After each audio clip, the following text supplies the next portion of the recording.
listening to Kingston Community Radio on WGHQ Kingston. On your radio at 920 AM and 92.5 FM, and also online at mykcr.org. We are Lions. We bring hope where it's needed, support causes that matter, change lives, change communities, change the world. Visit lionsclubs.org to learn more. Long ago, you wouldn't think of galloping on a horse while doing calligraphy, and you wouldn't have attempted to ride your bike while typing a letter. Yet you think you can safely operate a multi-ton vehicle while texting? Behind the wheel is no place to multitask.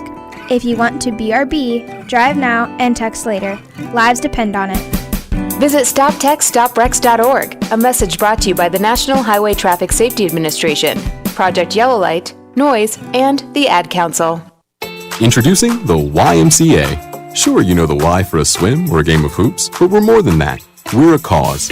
When you take a jump shot at the Y, someone else is getting job training. Practice yoga as a team practices her leadership skills. We give people of all ages, incomes, and backgrounds a chance to learn, grow, and thrive. So while you might think of the Y as the place for lifting weights, we're also about lifting entire communities. That's the Y. We're so much more. Visit ymca.net/more.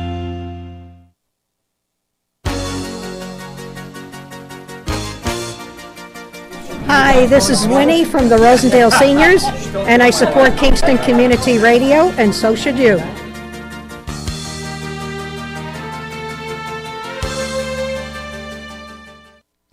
This portion of Kingston Community Radio is brought to you by Ulster Savings Bank. Visit their newest branch, conveniently located at the Ulster Commons Plaza in Lake Katrine. Experience the difference that local community banking offers with the convenience of another great location, easy access, plenty of parking, and a 24-hour ATM. Ulster Savings Bank, invested in community, invested in you. Member FDIC. Thank you, Lawrence, and welcome, viewers and listeners. You are tuned in to the Wednesday edition of Kingston Community Radio's Wednesday morning radio show. We are broadcasting live from our studios here at 16 Lucas Avenue in Kingston, and we'd love to hear from you. 331-9255 is our call-in number. And in the door came Mayor of the Village of Saugerties, Bill Murphy. Good morning, sir. Good morning. And we are expecting Supervisor Fred Costello. We are. Yes, we are. Okay.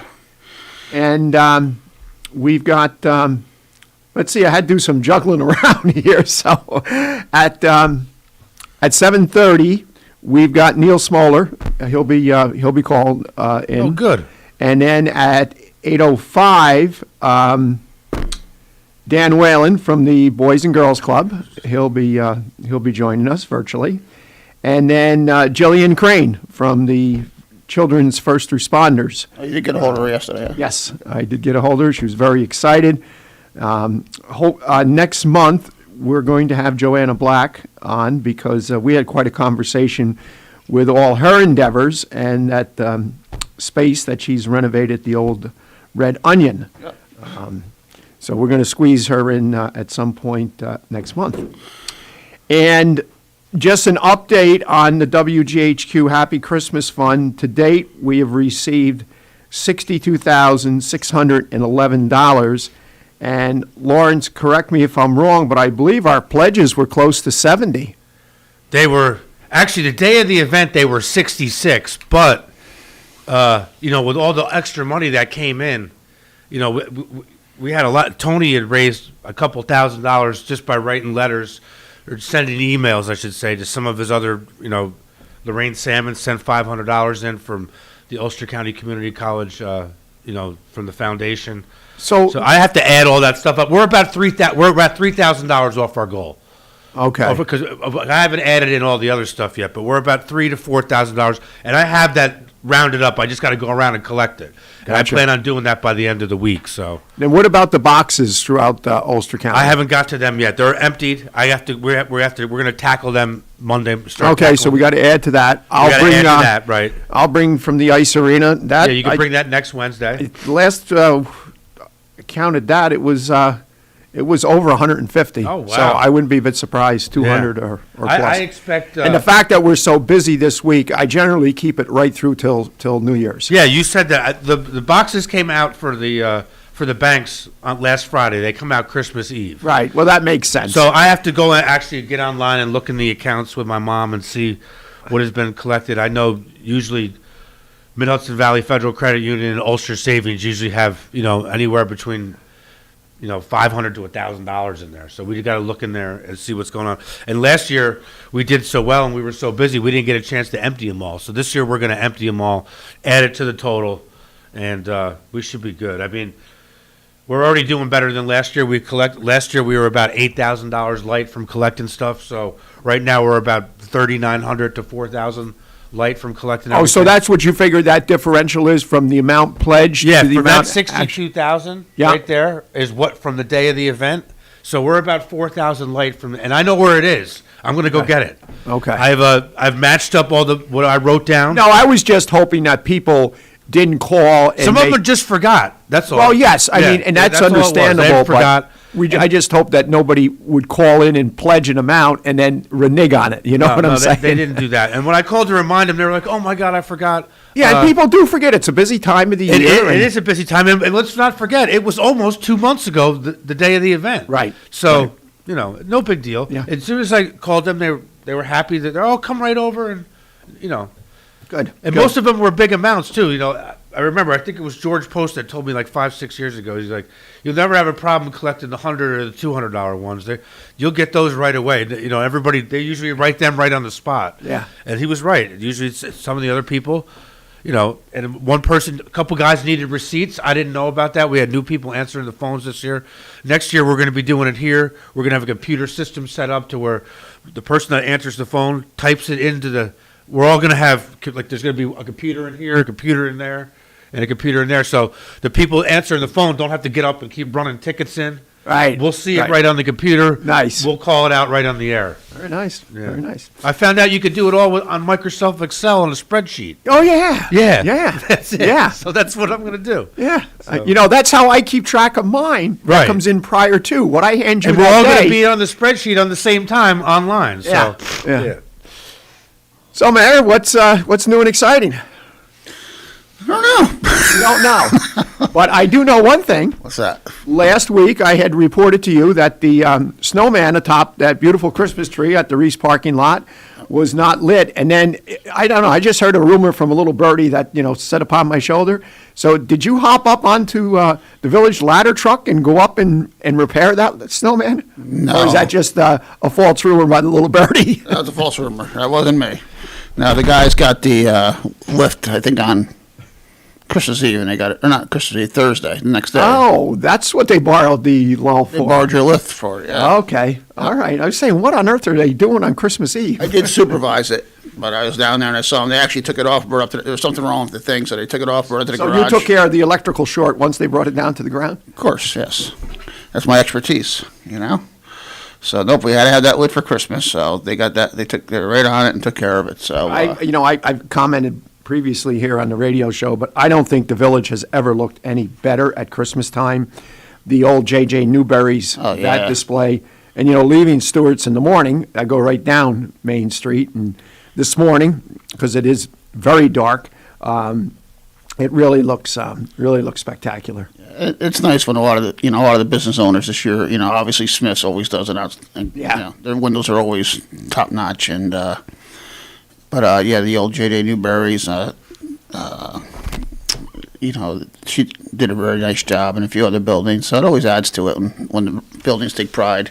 We did have someone come to a meeting. I think it was a meeting I missed, but they inquired about us possibly relighting all the top of all the buildings again, like we used to. We used to have lights across all the top of the buildings, and we're not opposed to it, but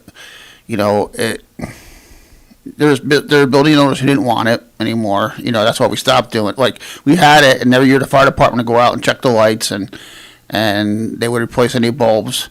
And then over the years we got some new business owners, and they're like, "Well, I don't want them on my building, and I'm not paying for electricity." And so like the enthusiasm. Understandable. I mean, it might be a better approach. I mean, it was nice, But I know after a few years, some of the lights, with the wind, that I don't know. I think nobody's constantly looking up. Right. I think it should be all or nothing. I mean, you have one here, one there, but so we are looking into going to have chamber contact the building owners and see maybe if they're all interested in doing it, we could put together a plan to try to get them. Because you look at some of the buildings, the lights are still there. Yeah. Yeah. But a lot of them don't work anymore, or the building owners have unplugged them. But I have some buildings that really want to do it, So it would certainly add to it and be nice. But I'm not going to force building owners to put lights on their buildings. No. So the fire department was the one that installed them? Well, they would maintain them every year. They'd go out every year in December and do a check. Who actually purchased? I don't know, to be honest with you. I think I would assume we did. And we'd go. The fire department would go out usually like 2 nights. For like 2 nights, and they would test all the lights in all the buildings. And, it used to be a nice night. I mean, different business owners would come and bring them coffee and pizza, and they'd make a night out of it, And then probably about 3 or 4 years ago, I think they stopped doing it just because we had so few buildings that were interested in doing it anymore. So we'll see. Maybe next year. Yep. And then I saw what was nice. Knights of Columbus always had a nativity scene every year, Knights of Columbus, and they came to a village board meeting since they don't own the building anymore. Next, could we put up in the village?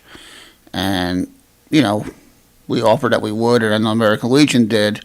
And then I recommended to them to go back to the Kelders to see if they'd be interested in keeping it right at the Knights of Columbus. And evidently they did. I didn't hear back from them, but then all of a sudden I came by one night, and there it was back at Knights of Columbus, which, I saw that. I had no doubt that, that the Kelders would have no problem, maintaining that tradition at the building, and it was nice to see that in its usual spot again. And the tree. Yep. So that was good. And then, we had, as you know, we're not having New Year's Eve celebration this year.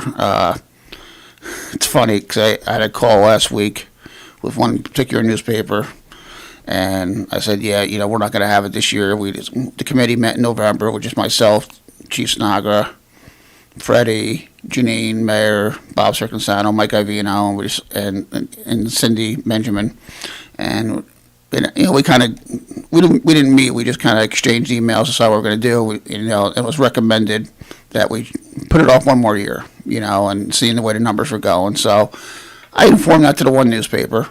The next day, the headline on Christmas Day: New Year's Eve in the village canceled. I literally called them up on Christmas Day. I said, "Are you kidding me?" I said, to cancel something means you must have scheduled it first. It was never scheduled. It was never scheduled, so it's not canceled. I said, because you make me sound like the Grim Reaper, like I'm canceling New Year's. I said, well, you're not having it. I said, right, but we never planned it.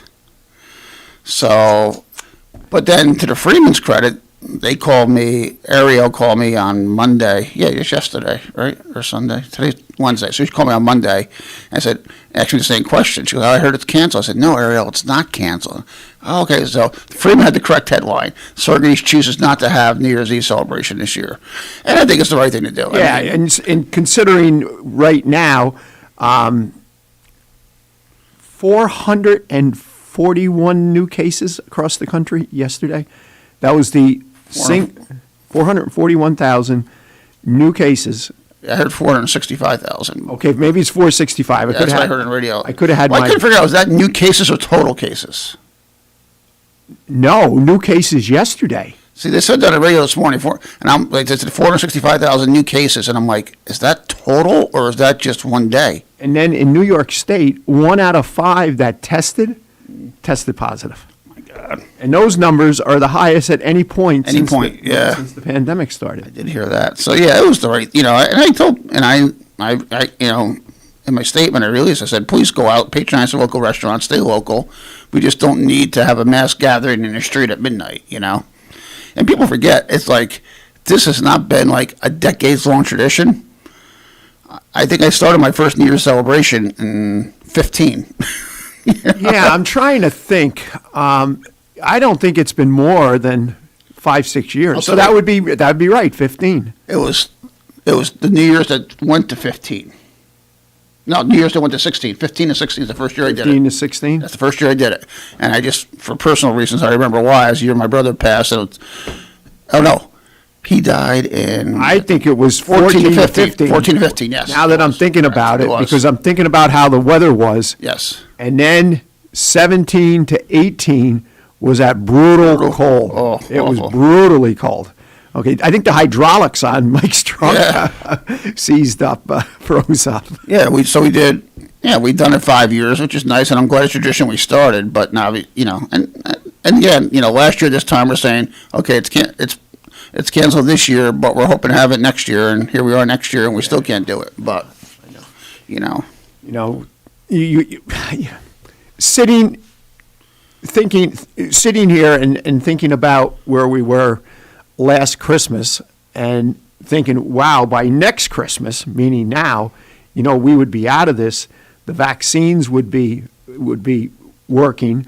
But just, unfortunately, as we went through that period from March of 20 right through to a year ago this time, everything was vaccines, couldn't wait for the vaccines to get out. Yep. And then when the vaccines finally rolled out, they proved that they were not only successful, but highly successful. I mean, initially the percentage of efficacy was 65%. And then when Pfizer came out with 93%, yep, and Moderna came out somewhere right similar in that neck of the woods, and then the reluctancy of people to get it. And, you just got to wonder if a higher percentage of the population had gotten vaccinated. And of course, this would have to be not only in the United States, throughout the world. Would have this new variant had the opportunity to materialize? Yeah, what was it? One country, I forgot. I think was it Israel, or I think it was the 90% vaccinated. That's that's great. That's and I think we're at 68 or 70, somewhere around there. But think about, you're talking 68, 70% of 300 million people, as opposed to 90% of a couple million people. The other staggering, and this wasn't yesterday. This would have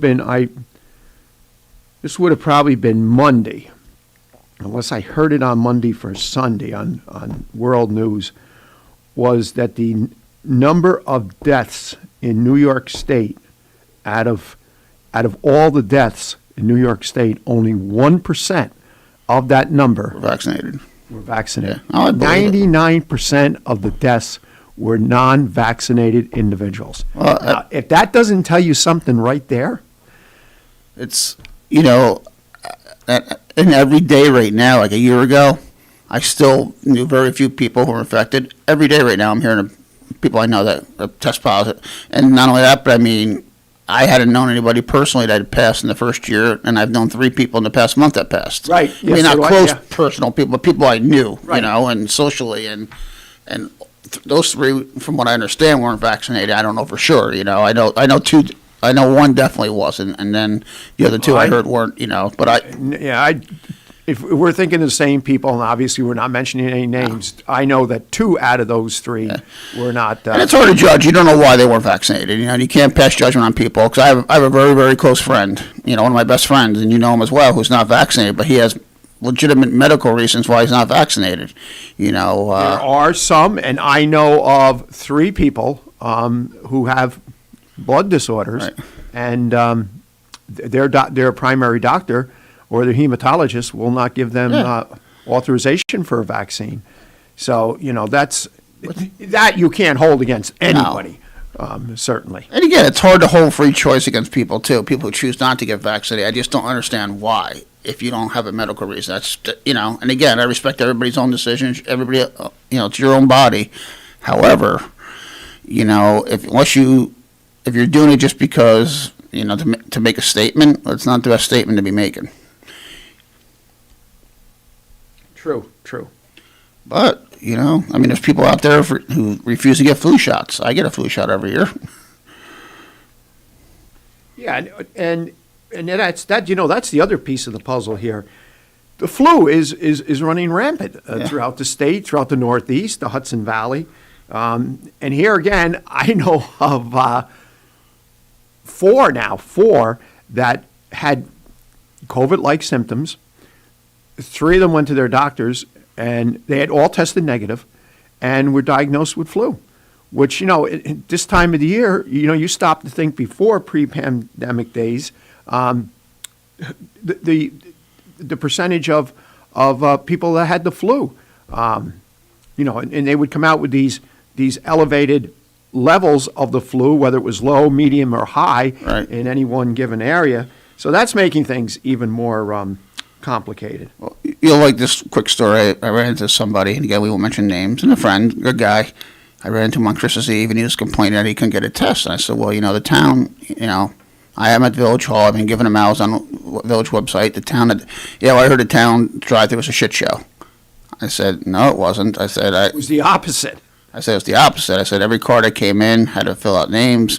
They were tagged. If it was a family of 2, they got 1 test. Family of more than 2, they got 2 tests. If there's 2 families in a car, it's denoted.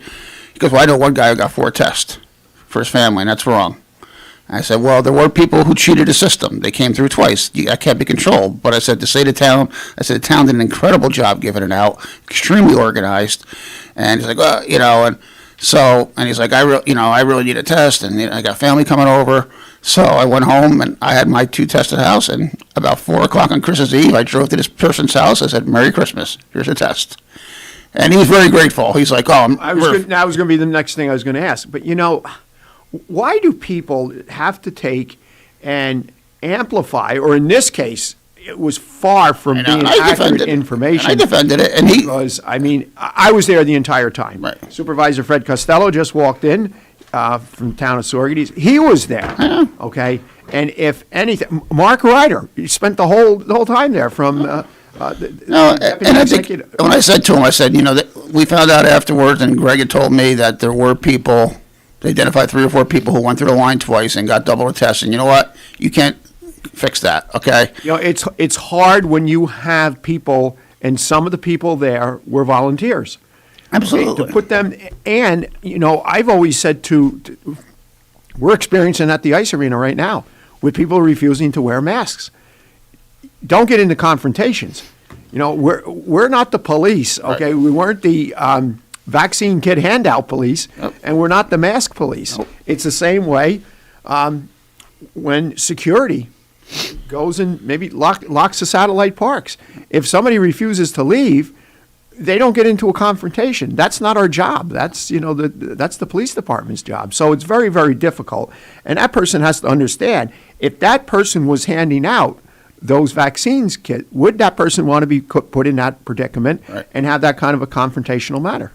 No, I agree. No, and overwhelmingly that went well. No, and I defended, and I had to say, he kind of understood after I told him, and I was still a little, because I defend, just like you guys defend me, I defend you guys, and I went home and I'm like, and I didn't realize Dana had gotten a test from school, and I had my 2 tests. I said, we got an extra one. So I got my car, knocked at his door. He laughed. He's like, I can't believe you brought me one. I said, well, I felt bad. I said, and he's a good guy, and I'm glad I did it. Well, the better approach would have been to make a call to you, make a call to the supervisor, instead of. Well, in all defense, it was Christmas Eve, so all offices were closed. This was Christmas Eve day. Christmas Eve morning I ran into him, so our offices were closed, and I'm sure town offices were closed on Christmas Eve, right? So it was a difficult day. We closed a little bit early. And I knew he was having family over, so that put his mind at ease. I know I can get an extra test if I need it. We had to use that was the point of our distribution, though, is to get them out in time so that folks could get together. The county's giving out 20,000 tests today in correct. 2 different locations. Yeah. So for folks that are listening and are interested and could not get a test from whatever resources have been available so far, you can go to Tech City, and they're going to do a mass distribution beginning at 6 p.m., and I think they have 3,000 at that location for our section of the county. And then I think there's a second distribution happening in New Paltz. But the county website has a web page. They have 20,000 total tests. Total, and there's a couple locations where they're near families and neighborhoods. So there's an opportunity today for people to get tests, and ironically, they're doing it as a drive-through. Yeah, I think part of that was the successful experience that we. I'm sure Mark Ryder brought that back to the county and said, "Hey, it works." Yeah. They had good. Hey, we set the bar high in Saugerties. We do. But so that's happening today, and then the mayor and I have been assured by the county government that as more test kits become available, we're going to do distributions again. I'm going to continue. I'm going to continue just doing it right in my office. That worked well for the village because for most people, village residents, it's a walk. And I think we gave away almost all 200 that we had. I think I gave 30 out to employees. Every employee got one, and then we had 170 to give out. Whatever, and I think they're pretty much gone. That's good, and I've seen them in people have been extremely grateful to get them too. Yeah. Especially right now. Get them free as opposed to paying for them in a pharmacy. Yeah. Right? I think pharmacies are charging for them $20. Yeah, I've seen them as high as 35. So there's certainly demand right now, and this is a way. If there's a family member who's been exposed, you can keep your household safe by understanding if there needs to be an opportunity for quarantine. I had someone tell me the other day it's Biden's fault we don't have enough tests. I'm like, come on. Something extraordinary is happening, and it's understated. The numbers are breaking the records that we experienced at the height of the pandemic when we first learned about COVID. The hospitalizations are not, which is good. I said that a year and a half ago. I think probably we talked right in this room, and not that I'm any expert by any means, but I always gauge the severity based on the hospitalizations. That's the important metric, and that's obviously the huge metric right now, and that's what they're saying right now. The hospitals are not being overwhelmed, and I just heard a debate on the way down this morning from another expert who doesn't agree with this 5-day period. He said it's not long enough, and it's just funny how you have two experts in the same field, and the CDC saying, okay, 5 days incubation period, and the other guy saying, no way, it's not enough. I mean, that's where people get scared because you're not getting accurate information. And just after they issued that yesterday they came out where I heard Fauci saying that the incubation period for the COVID is less than the Delta at 3 days. The Delta was 4 and the original was 5. Well, this guy's saying 5 days is fine if you get a negative test. But the problem is there are not enough tests available. So it's kind of like, Well, this is the other thing that Fauci or that other one from the Cleveland medical whatever was saying that when the CDC came out with the new guideline, it didn't say anything about requiring a negative test after the 5 days. And I mean that's a no-brainer. Yeah, I think that's common sense. Take and if after 5 days you have a negative test, okay, you're good to go. Because they're saying, I guess for 2 to 3 days later, it could still stay in the back of your throat and in your nostrils where you could still spread it. Right. Yeah, and that's the importance of wearing a mask. Right. Mask. I'm getting back used to wearing it again. It's like, Yeah, you know what? So am I. I used to have a stack wrapped around the gear shift in my car, and over the summer they all went to go. Guess what? They're all back out now. My wife's like, "Are you gonna wash them?" I'm like, "Maybe. I don't know." I said, "It's my spit. I don't care." Her and my daughter make fun. Like, "Dad, you got to wash your mask." I'm like, "Well, it's like a dark one, so you can't see it, But I come home, I'll take the laundry off. My wife did a little laundry. All their masks are in there and they're full. And I'm like, you're supposed to wash those things? I didn't realize that. Before you had walked in commenting to your comment a couple minutes ago, and the mayor corrected me. I had the number actually a little low. But yesterday, across the United States, there were 465 new cases. That was I'm sorry? You keep leaving 1,000 off. You make it sound like it's 465. It's 465. Yeah, 465,000 across the United States, which was the single highest number ever since the pandemic started. And of the deaths in New York State, 99% of the deaths were unvaccinated people. 1% were vaccinated. That's a shame. God, I was listening to CNN last week, and they had a story, this one family, 4 kids. And their father died of cancer in October, and their mother died of COVID in December. Neither of them were vaccinated, and now their aunt's raising them. And then another story: this 18-year-old boy who's both his parents died of both parents died within 2 weeks of COVID, and now the aunt's raising them, the 4 kids. And the other one's an 18-year-old who lost both his parents, one to cancer, one to COVID, within a 4-week period. Now he's 18 years old. He's Division I prospect for college football, and now he's raising his younger siblings. And that's where you see the impact. Yeah, because that's not going to change next week. That's a generational thing that won't. And that's the other part. The adults who are choosing, and again, Greg, I had this conversation, for medical reasons, not getting vaccinated, it's everybody's choice. And I have no problem with anybody having a medical reason, but I mean, if you have young kids and you're choosing not to get vaccinated just because, for make a political statement, I mean, look at all these parents that are leaving their kids as orphans. I mean, I just don't get it. I don't get it. I don't get it either. And I mean, the writing is clearly on the wall. And we also talked about this a bit earlier here. There are people where their primary physician or hematologist will not allow them, to get the vaccine because of either a blood disorder or some kind of medical condition. And obviously, you can't hold that against anyone, because then if the vaccine ends up being more detrimental. Correct. But those people have to be extremely, extremely careful, especially with mask wearing, just so that, one, they don't get it, and two, they don't spread it because of the high contingency rate of this new variant. Yeah, that number's startling. What you just shared, I didn't see that 400 and something. I heard on CNN on the way down, the way to. I thought it was 440 something, and he corrected me. And you can listen to 3 different newscasts and get 3 different numbers. That's but you have to know where the number's coming from. If it's CDC or National Institute of Health, I kind of take that. Did you get a new phone? Sort of. I got a new old phone. Good God. Where's your pager? I'm in one phone drove him crazy. I'm messing with 2 phones. Now what is 2 going to do? I hope you don't go to the bridge. This is an effort to make life easier, and you can see how it's going. Okay, with that, we're at the bottom of the hour. It's time for a break, and hopefully when we return, we'll have Neil Schmoller with us virtually.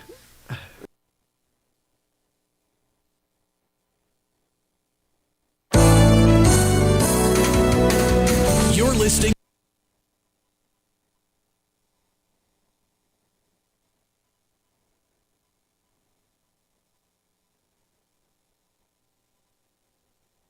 Question: what will you find on all over-the-counter or OTC medicine packages?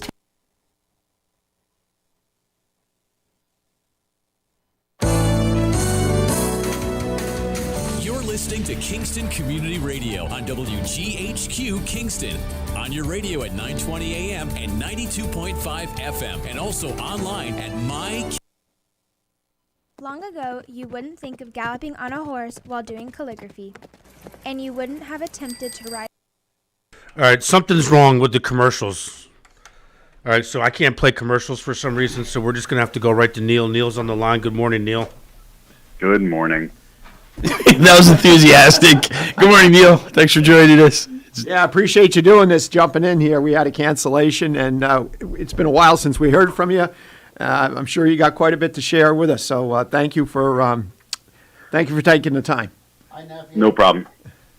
The mayor said hi, nephew. He wasn't by the mic. He's getting a refill of his coffee. Yeah. And for all the listeners out there, Neil's not really my nephew. He's my surrogate nephew. So, just so. Your brother's trying to steal the brand, though. You refer to him as uncle, too. Tim? Yeah. Oh, come on. I saw it. So for our listeners and viewers who do not recognize the voice and who Neil is, we got Neil Schmoller joining us virtually, who has just done a tremendous job throughout this whole pandemic.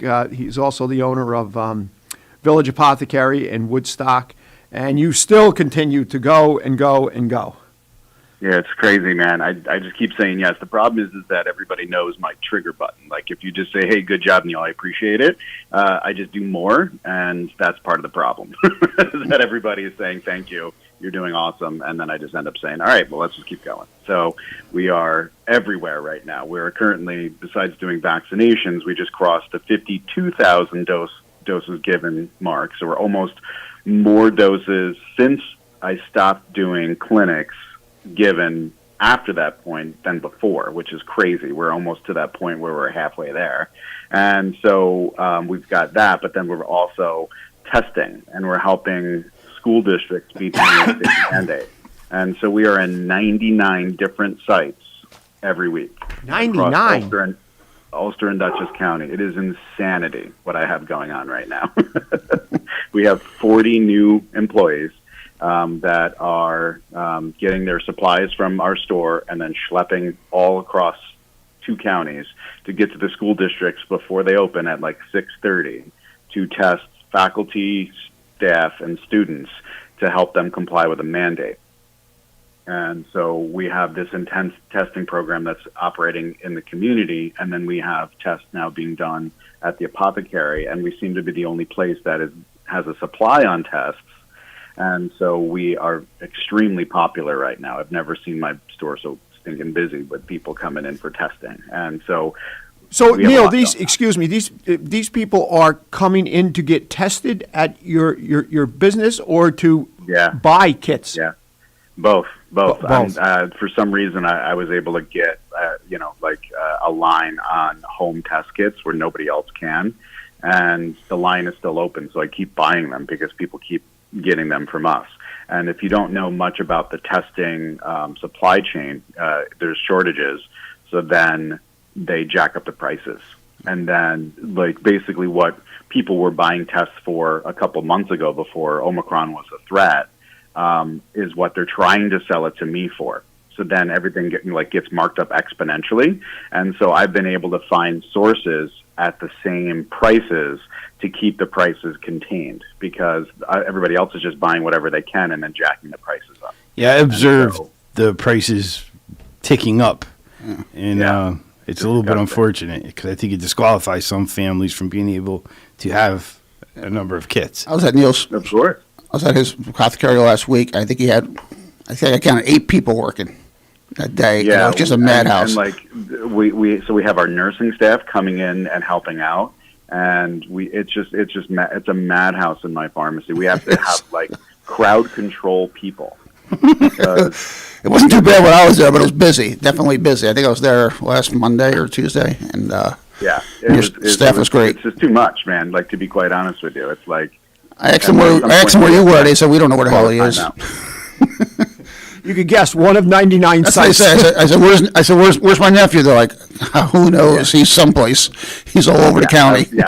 I was somewhere else, probably testing or giving vaccines. Oh, that's what they said. Yeah, they said we can't. We see him. They're complimenting you on just how busy you are, and.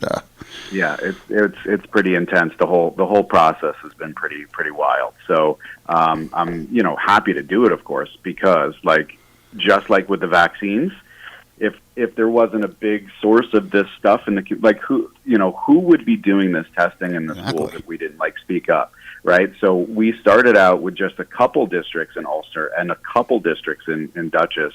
And we are now doing 7 out of 9 districts in Ulster County and nearly every district in Dutchess County. So they've all turned to us and said, listen, you're providing great service. We want you to do it. So who would be doing that, right? Who would be the thousands of COVID tests that we all know you can't get, right? So, it would look like New York City with lines down the block if we weren't able to perform it. So I'm happy to be able to do it. It's really cool that we can be that for everybody, so. Well, I mean, the crazy part here is that I'm saying that we have a line on a supply chain, and right now my PCR testing, which is the definitive testing for COVID, they just told me that they have a back order, which they told me that they would never have. And so I'm ready to because I do 60 of those a day, and I'm ready to rip my face off trying to think about how I have to either drive somewhere and pick some up or in Massachusetts or Florida and wow. Or just cancel a bunch of appointments, and that's going to be hard, so we're just trying to navigate. That's what I mean, I'm up every day 4 or 5 o'clock and just kind of getting caught up on paperwork and trying to get everything ready for the day, and then we just kind of blast through the day, and then at the end of the day I'm normally in bed 7, 8, 9 o'clock after I've wrapped up work for the day. So it's just been a very intense cycle, So Neil, having the opportunity to have you on today is I think a conversation that would be beneficial to us and our listeners is these home test kits that are becoming fairly available. Yeah. They're certainly a tool, but they come with a responsibility, and very few people actually know how to use them properly. That's right. 100%. We say it quite often, actually. And in fact, all of our test kits are accompanied with a a like a sheet that I wrote up. We've given 2,000 tests a week for 12 weeks now, so we have a lot of experience picking people's noses and doing these tests correctly. And so we there are things that people need to know, and the most important thing that people understand about rapid antigen tests is that it is not definitive if it's negative. And that's a weird thing for people to understand, but a negative antigen test isn't definitive. A negative PCR test, if done correctly, is much more definitive for a negative than a antigen test is. So that's where people say, okay, well, the PCR test is kind of the gold standard. But all tests have to be done at the right time. If you do a test too early and you get a negative, that doesn't mean that you don't have COVID. That means that you have a negative test right now. And it's up to practitioners like me and your physician to be able to tell you a story. And that story is filled in. One of the story points is that test, but it's part of a bigger picture. And so let me kind of elaborate on that, right? So you go to my store, you buy buy an antigen test, you go home and it's negative, right? And so then you say, okay, well, now I can hang out with my family. Well, what if you were exposed 2 days ago to somebody? The virus is setting up shop in your body and won't be to a level that can be detected by a test. Well, now you've gotten together with your family then that day, later that day, the next day, and now you're contagious, right? And so that's the problem with rapid antigen testing, is that far too many people are using them as a definitive answer, and they're just part of an entire story. So if I was the kind of person, if you lived like me, right? So I'm in everybody's noses, but I'm wearing full PPE when I'm doing that. I've got an N95, face shield, gown, gloves, the whole thing, right?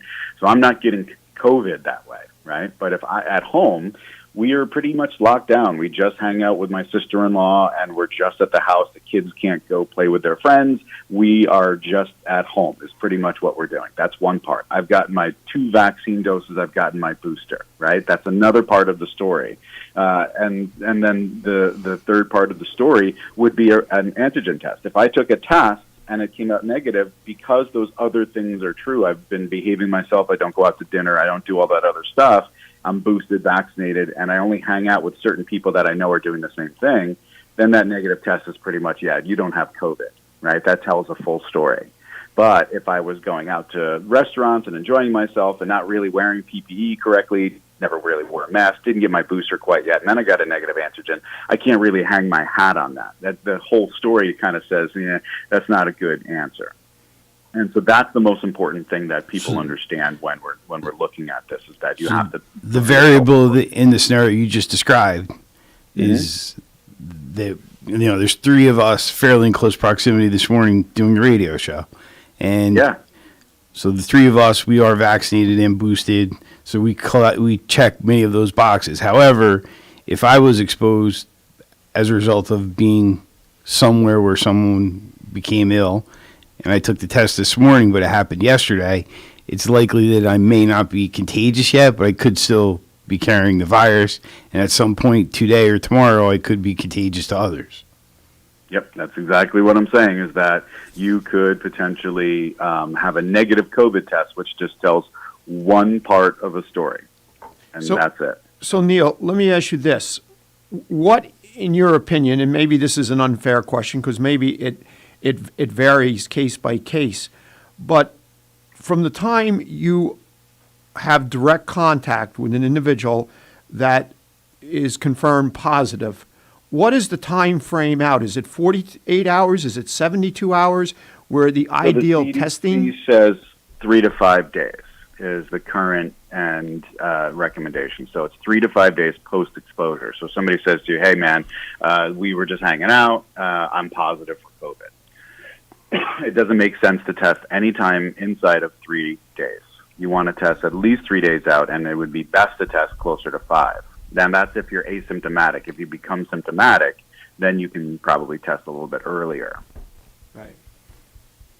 So a lot of the test kits say 2 tests, and that's the point of it. So after 3 days, you could take a test, which would give you the first indication of whether you're positive or not. But then after the 5th day, you should use that second test that's part of the kit, and that would give you a more I mean, to be honest with you, I think that's kind of them just trying to sell more test kits to people. Two isn't enough.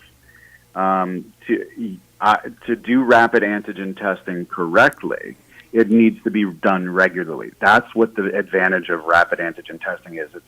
It's like a frequent surveillance tool. So how we handled getting ready for Christmas wasn't a test that day. It was 5 tests before and 2 tests after. So we tested every day for 5 days prior, and then we tested for 2 days after. And so regular testing is what matters. So if you think about my surveillance program with New York State, they say, we just want weekly testing, especially on unvaccinated people. So that regular check in, right, that's a valuable tool. The fact that the person's negative right then and there means nothing, trust me, because they'll turn up positive a couple days later, right? But if you look at my total testing program since the start of this, over 12 weeks, that regular screening has caught people that were asymptomatic, right? And that's the point, is that it requires frequent testing. So 2, there is no magic number.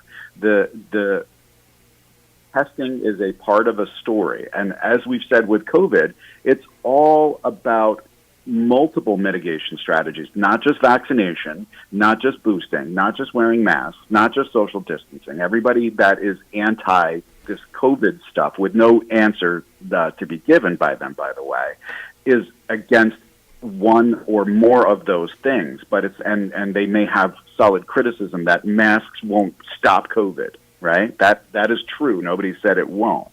But masks with boosting and with social distancing and reduced social stuff will stop the spread of COVID, and we know that, right? So then you just add testing now to it. So a negative test won't be definitive to tell you that you don't have COVID. But a bunch of negative tests, along with the other mitigation strategies, will give you confidence that you don't have COVID. And that's the problem, is that we're, again, not to discredit the municipalities, the state, or the counties that are trying to get tests in people's hands.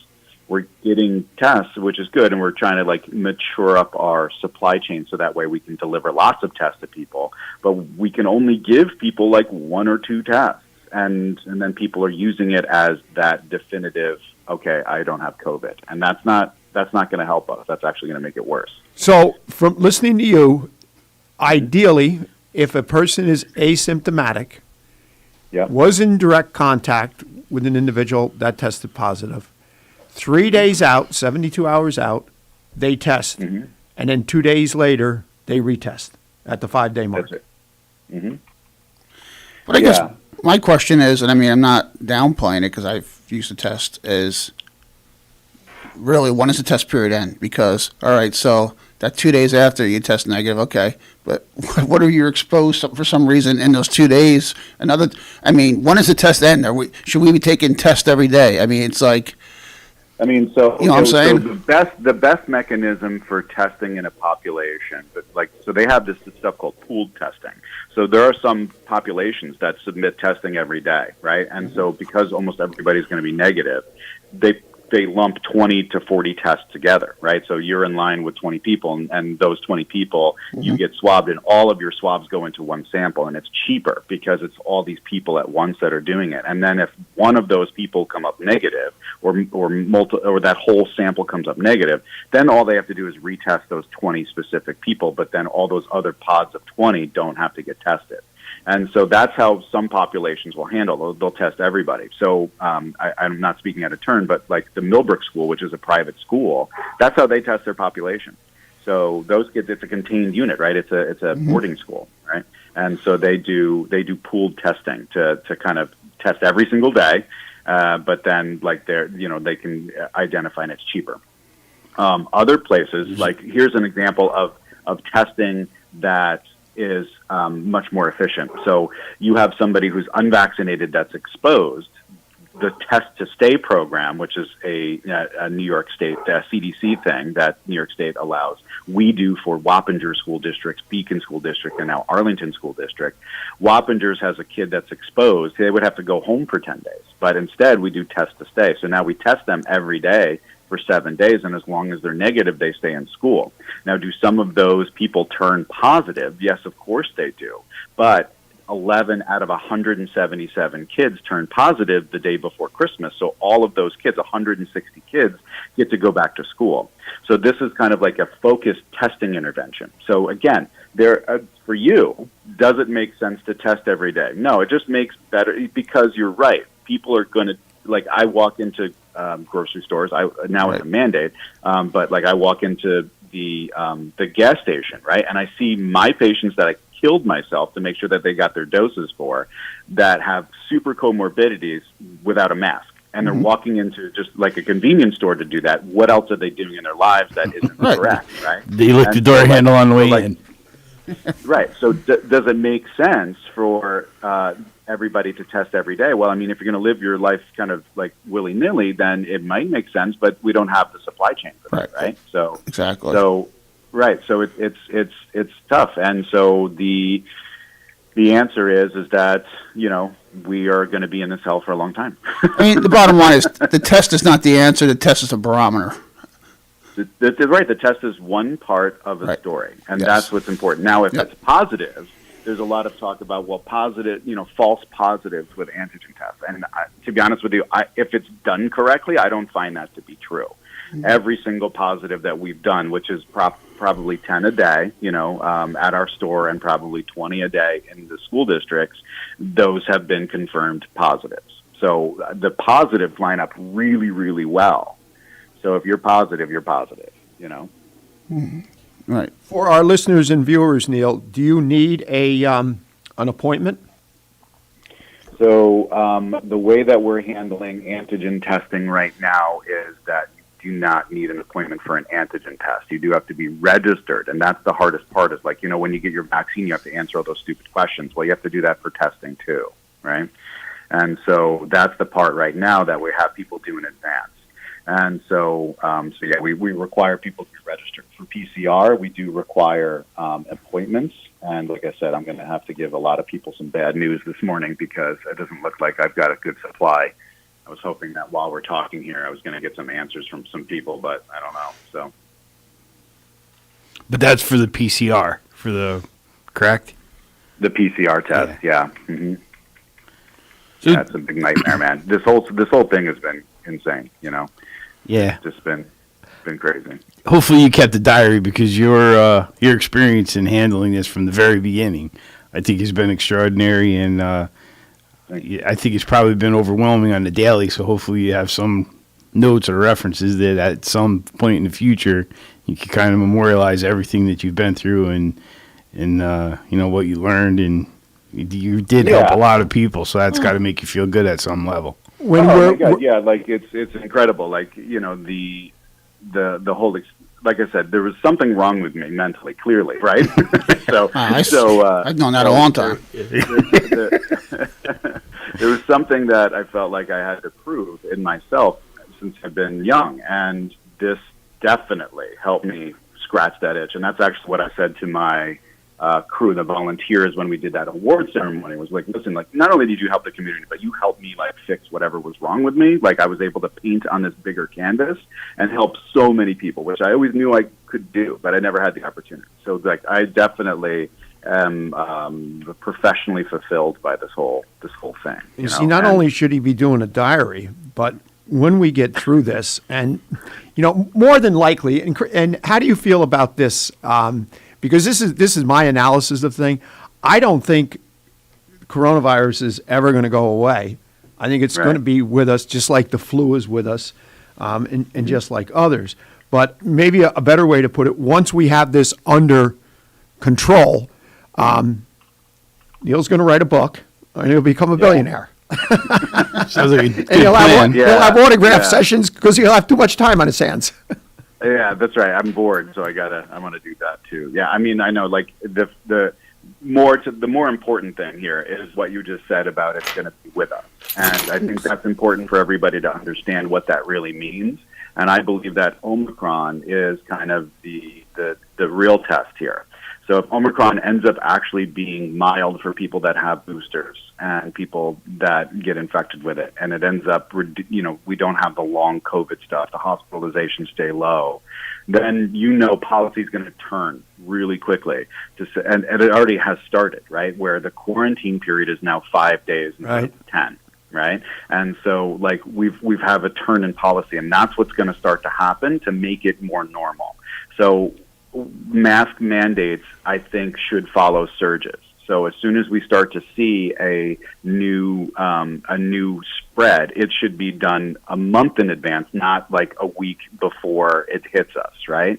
So because if it's a month ahead, that's actually when it's spreading, right? That's when it's moving around. So I believe that we should do mask mandates that follow surges. And that should be something that stays forever. I believe that, boosters and vaccines need to be mandated at certain places to help make sure that the experience is contiguous, meaning school. If you don't mandate vaccines at schools like all other vaccines are, you're going to have disruptions and this costly service to make sure that everybody's safe inside the schools. Those school districts, the thing that people don't understand is how much it's costing in emotional resources and financial resources for the schools to maintain their status quo. Here's a good example. People don't understand how much they have to do to just get those stupid kids out of the schools. Every day to get them on the buses and out of the schools. It is a well-coordinated circus that goes on every single day that they have to do for kids' safety because of the school shootings and all the crazy stuff that's going on, right? And so now you add a layer on top of it, which is COVID, which you're trying to prevent transmission through the schools. It's insanity. The administrators, the nurses, everybody, the teacher, everybody is all hands in, and there's so much stuff that's going on. Now, if we mandated vaccines and then we could sit back and look at the data, it's going to greatly reduce that cost, emotional, physical, and resource-wise, right? And so we need to do these things to get back to normal. Everybody wants to get back to normal, but nobody has a good solution. And so what we need to do is, hopefully these variants mutate to a weaker place, and then everybody is compliant, and we have good, sound policies, and then we can go back to normal. People can go back to work. And my fear right now is that Omicron is going to cause 30 to 40% positivity rates with people that are testing publicly. Forget the at-home test that nobody's even reporting.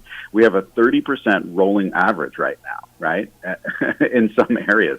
And so, if a third of the workforce has to quarantine for 5 to 10 days, what does that do? That's a shutdown in and of itself, right? Mm-hmm. Except it's this weird fragmented shutdown. So, again, we need to understand what Omicron is going to be. We need to make sure that we get through it, and it is truly mild. And then we have to change our policies to make it so we can get back to normal, because like everybody else, I'm sick of this crap too. I'm really tired. And it was just after this, I think Monday, CDC came out with the 5-day, and then just yesterday, and this is right in line with what you're saying, that the Omicron variant appears to incubate in 3 days, where the Delta was 4 and the original was 5.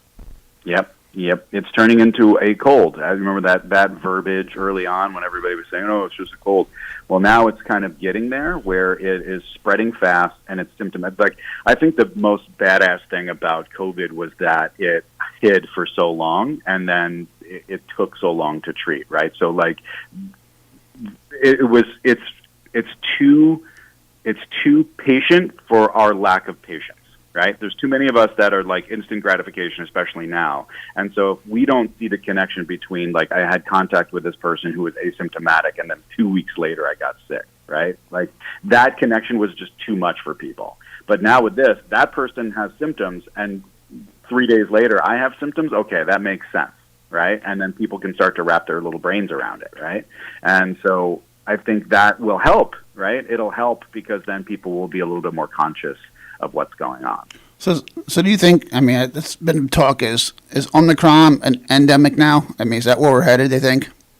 We're definitely headed for coronavirus to be endemic. There's no mechanism for us to get to herd immunity and squash it. It's going to be here. Right. And so if Omicron ends up being mild, if Omicron ends up something that does not increase hospitalizations, it's a good sign that we are in that phase. Now, could it mutate to something that is bitey, right? Could it mutate? It could, right?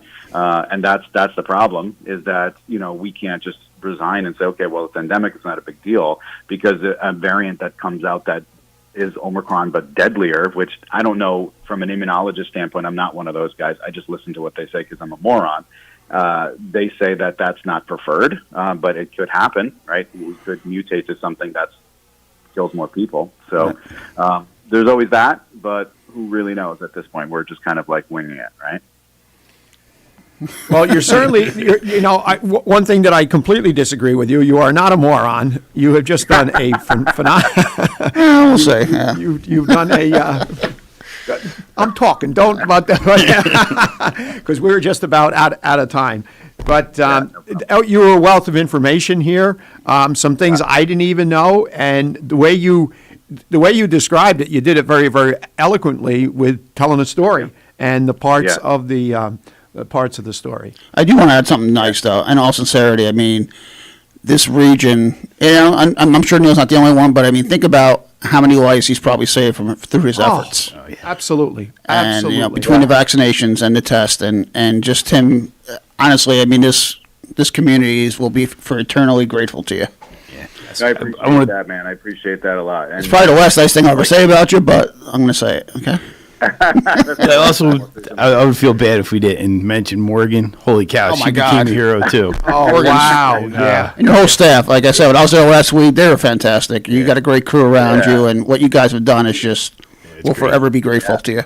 It's pretty amazing, right? So, Morgan and Ann, those are the 1 and 2, right? So Morgan is, now she's just running this shop, keeping that together, and then Ann is helping out in with the testing and the vaccines, and, all of these folks are really dedicated to this cause. They want people to do better, right? And so, when we hear things like when we offer a restaurant, remember when those restaurant days, right? Get all the restaurant workers, right? So we offered, and a number of restaurants turned us down. And when we hear one of those employees dies, that hurts. We know it was a decision process. But we also know we tried it whatever we could, and it was turned down. And so, we take this very personally. So. Now, you hit a point right there, Neil, because we were talking earlier about how, we didn't know anybody had passed, and recently I did, and one of them was a restaurant worker who I coordinated with you to go to the restaurant and do shots, and they're one that chose not to get it, That's right. And it hurts. It hurts a lot. And it's difficult for me to see people resist and then try to stand in the way of this work. But I know that there's so many more people that are appreciating the work, and so we just kind of focus on that, so. Keep doing what you're doing, because we are grateful. We're very, very thankful that we've got you here in the community doing what you've done since the very, very beginning. Indeed. Thank you. So thank you for taking time out of your busy, crazy, hectic schedule. It was great hearing from you. You stay safe and be well, and we'll talk again. All jokes aside, Neil, I love you, buddy. Yeah, take care, Bob. Bye. Thank you. We'll be back in a few.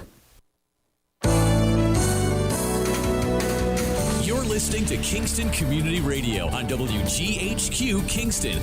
On your radio at 920 AM and 92.5 FM, and also online at mykcr.org. Have you ever experienced a wish come true? For a child battling a critical illness, a wish come true can be a turning point. One song, one dance, one game, one adventure, one moment changes everything.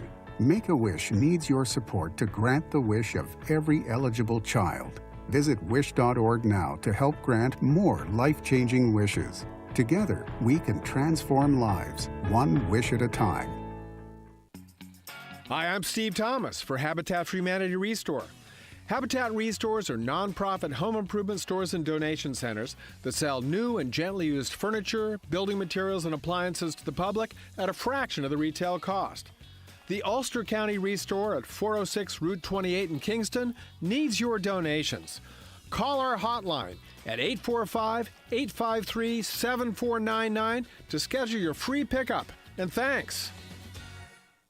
Everyone is talking about healthcare these days. America spends twice that of other developed countries on our healthcare system, yet our health ranks near the bottom. How can we stop spending so much and getting so little? By shifting to a system that gives more patients access to strong primary care. Primary care can help make America healthy again. To learn more about the benefits of primary care, visit www.healthisprimary.org. This message is brought to you by America's Family Physicians. Screening exams for breast, lung, or colorectal cancers are necessary to detect and treat disease at its earliest, most curable stage. But you may have some concerns and questions. Answer your questions and ease your fears by visiting radiologyinfo.org. In addition to information on screening and wellness, you'll find more than 200 descriptions of radiologic exams, procedures, and treatments to help you prepare. Get informed and be prepared. Visit radiologyinfo.org. Produced by the Radiological Society of North America and the American College of Radiology.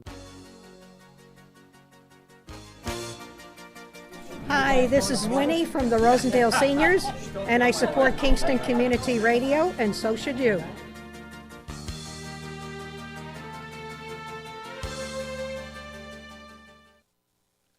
This portion of Kingston Community Radio has been brought to you by the First Savings Bank in Ulster County that still remains local to this day. Ulster Savings Bank, a community bank that's invested in local business, invested in community, invested in you. Ulster Savings Bank, your one-stop resource for everything local. Locations throughout the Hudson Valley and online at ulstersavings.com. Member FDIC. Been fortunate with my employees, knock on wood. Thank you, Lawrence, and welcome back, viewers and listeners. That was quite an interesting half hour. We are expecting, I'm hoping Dan Whalen from the Boys and Girls Club will be calling in, and we'd love to hear from you. Also, 331-9255 is our call-in number. In the studio here is Fred Costello, Supervisor, Town of Saugerties. Good morning. And Bill Murphy, the mayor from the Village of Saugerties. And Neil has such a wealth of information, yes. Number one, and yes, birthdays. What a great half hour. Yes. I'm actually like almost We should try to see if we can get him on right now. So much once a month. I know your schedule's full, but maybe he could go in that slot. Remember But previously, I think I've asked him 3 or 4 times, and he's just been so busy. I know, and with he COVID. apologizes, too. And I said, you don't have to apologize. That's the last thing in the world you have to do. So that may be Dan Whalen calling in. So... All right, so what do we got here? We got some birthdays today? Yep, so Wednesday, December 29th, please wish a happy birthday to Todd Van Etten from your friends and family. Mayor, you got anything? I got nothing. Only one birthday today. One birthday. So today's winner of the famous cow pie is Todd Van Etten. Ooh. Todd, happy birthday. Congratulations. When you get the opportunity, get down to Boyce Dairy Milk House, 62 O'Neill Street, or right here in Kingston, New York. Pick up that famous cow pie, courtesy of Boyce Dairy Milk House and Kingston Community Radio. And listeners, viewers, it's very, very easy to send those birthdays in. You can email to kcr921@gmail.com. You can postal mail to KCR, P.O. Box 4364, Kingston, New York, 12402. So once again, Todd Van Etten, congratulations, happy birthday, have an awesome day. And I believe we've got Dan Whalen from the Boys and Girls Club with us. Yep, good morning. Hey, Dan, good morning. Good morning, sir. How are you? Morning. I'm doing well. How about yourself? Fine, thank you. Morning, Dan. Morning, everyone. So, a lot of good stuff happening that you spearhead and you're doing with the Boys and Girls Club and some other endeavors. I know we had conversation probably a month or more ago about your schedule from early in the morning until later in the evening, and I got your text this morning because I think I fell asleep in the recliner last night a little bit earlier than I normally do, and you were playing ball, and I'm sure you were playing ball with the youth of our community. At the Donnellan. I heard him up there. So why don't you give our viewers and listeners just go over some of the programs that you're providing and all the good stuff that you're doing at the Boys and Girls Club. Yeah, absolutely. I'm happy to. It's been you look at the end of the year, you look back at the year, it's been crazy to think about where we started, and where we are. For the club, it's just been a complete transformation. I mean, we spent the first half of the year, being open from 8 o'clock in the morning, 7 o'clock at night, doing virtual schooling during the day. Then after school, more of our per regular programming at night, which was a huge endeavor to tackle. And then in the summer, we reverted back to our summer model, which is again a long 8 to 7 model. And then September, when school resumed in a regular format, we went back to our regular model, which we were happy to be in. It's just it's been a real difficult year of it seems like we're shifting gears every 3 months, which takes a whole new effort, a whole new planning. But I mean, we have to say that we couldn't be happier with what we've been able to provide, what we've been able to do, but also just where we are. The club has been vibrant. It's been busy. It's just as busy as it's ever been. And it's, we're providing a lot of quality programs. As like things start to move toward more of a normal situation. School's been in all year. For us, I mean, we really see it as we kind of switched our mold the last 2 years, and now we're back into hours, and this is just starting. This is where the recovery happens for our kids. Getting them active again, having the conversations about what's going on. What type of trauma? What type of things are you thinking about now? How's your mentality changed? And how to engage kids and make sure that they're active in positive pathways. So, just a quick review of the year is just as crazy. I was thinking about it when I drove in this morning. It was just like, wow, we switched so many times. As far as programs and such, one thing that we're really happy on, which we're trying to continue to do, is we've been doing a lot of collaborations with the Sororities Club, with Kingston Club. Both, attending programs at each club. We have staff moving back and forth, which provides a lot more aspects, and people have talents in different areas, and diversity, and just meeting people from other areas. So I mean, that's something that's a big focus. And we had a great year as far as our ability to receive support from our community, as we always do, which helps us to then reach out and give back to the community.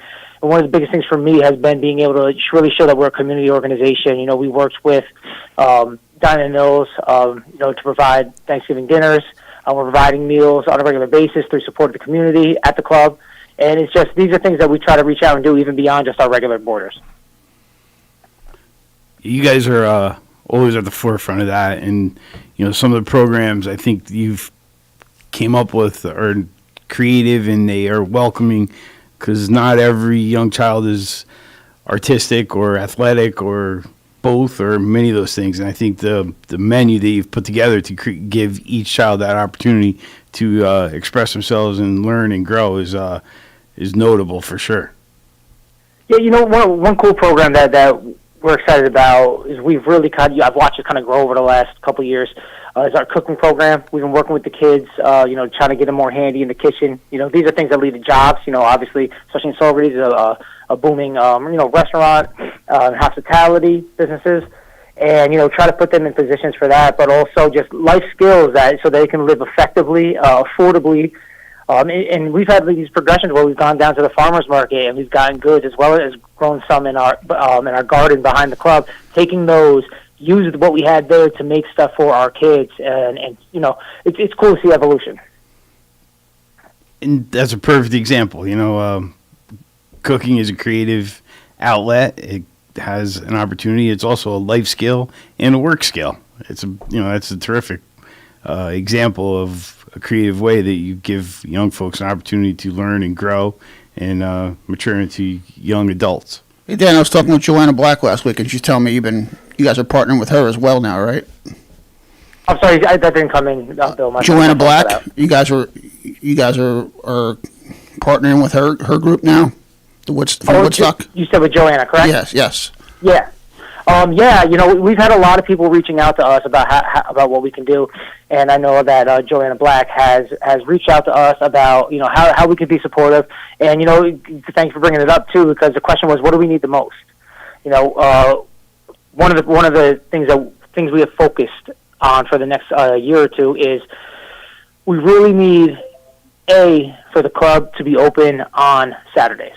I mean, and we're working on that in both clubs, because the problems don't go away on Saturday. And one of our frustrations is that if a kid doesn't come to the club on Friday, then for 3 days they may not see one of those positive role models or have those interactions that keep them online, and that's too big of a gap.